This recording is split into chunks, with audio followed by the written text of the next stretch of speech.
401k at work has suggested portfolios based on risk tolerance. I've read a few articles online that wanted to know Dr. Gene's advice on how I should gauge my risk tolerance.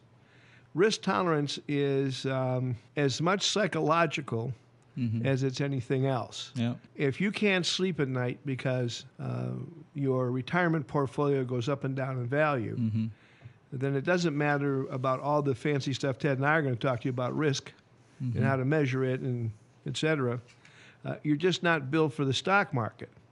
And that means you need to put your money into something that's less risky than the stock market.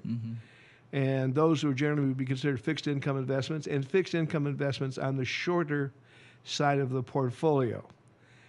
When we talk about risk, we really talk about variance around the expected return. And stocks, Teddy, are what? The most volatile. Are the most volatile, and small caps and international stocks being the highest. I mean, you can have a standard deviation, which is volatility around the mean return of 18 to 22% from small to international, and that's. Yeah. And when you get these kind of variances in there, that's how people measure risk. Now, how you can never eliminate that. Now, I mean, people can talk to you, and you can use all sorts of puts and calls and do all that. Then what you're doing is you're lowering your return every time you lower your risk level. You're paying fees and commissions. Yeah. But the thing to remember is you can accept risk if you have time. That's the distinguishing thing.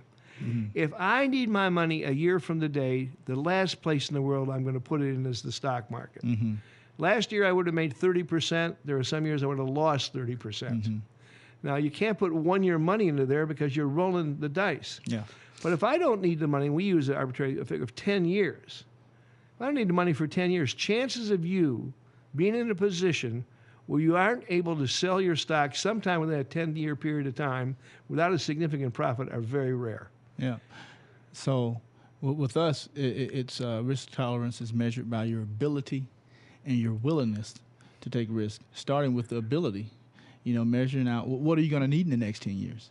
Then once you have that handled, you may be more willing to take You more should be risk. willing. Yeah, you should be more willing. It makes rational sense to take on more risk. Risk tolerance is a psychological and a intellectual pursuit. The risk tolerance, I said, some people just aren't built to watch the stock market go up and down, even though they know, I don't need this money for 10 years or 12 years. Who cares? It'll be back up.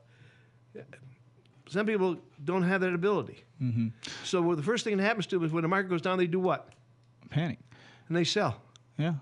And that's the worst thing you can do because now you've just guaranteed yourself a loss. Okay. Yep. So time horizon for us, and also liquidity needs. Liquidity needs. Yeah.